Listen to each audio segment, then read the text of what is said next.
সন্তানের শরীরে দুইটি আলামত দেখলেই বুঝবেন মানুষের বদনজরে আপনার সন্তানের জীবন ধ্বংস হয়ে যাচ্ছে।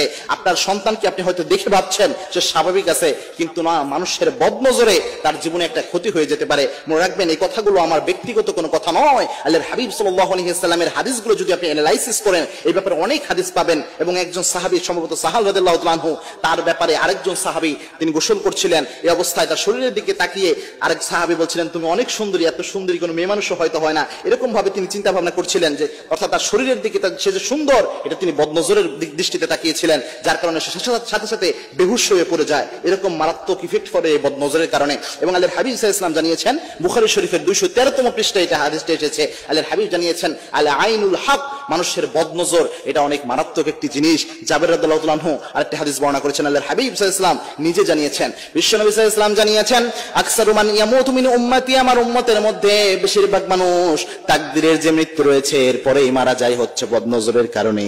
অর্থাৎ তাকদীরের মৃত্যু যে স্বাভাবিক মৃত্যু, এরপরে যদি কোনো মানুষ বেশি মারা যেত আমার উম্মতের যদি যেয়ে থাকে, সেটা হচ্ছে বদনজরের প্রভাবের কারণে মানুষ বেশি মৃত্যুবরণ করে। এটা একটা মারাত্মক জিনিস। সন্তানদের ক্ষেত্রে অনেকেই বদনজরটা দিয়ে থাকে। সুতরাং সন্তানদের মধ্যে যদি তিনটি আলামত দেখেন, নাম্বার 1 যে আলামত, সেটা হচ্ছে হঠাৎ করে আপনি যদি আপনার সন্তানকে দেখেন যে আপনার সন্তান শুকিয়ে যাচ্ছে, অর্থাৎ এরকম অবস্থা হয়ে যাচ্ছে যে সে খাচ্ছে ঠিকই কিন্তু তার স্বাস্থ্য হচ্ছে না, সে মোটামুটি মোটা স্বাস্থ্যওয়ালা ছিল, মোটামুটি ভালো স্বাস্থ্য ছিল, হঠাৎ করে সে রোগাক্রান্তর মতো শুকিয়ে যাচ্ছে, এরকম অবস্থা যদি দেখেন, তাহলে আপনি বুঝবেন যে আপনার সন্তানের উপর মানুষের বদনজর করেছে।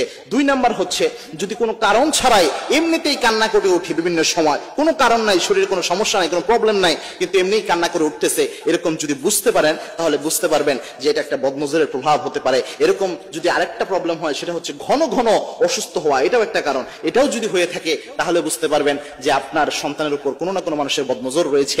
এরকম বদনজর যদি সন্তানের উপর পড়ে যায়, তাহলে আপনি কি আমল করবেন?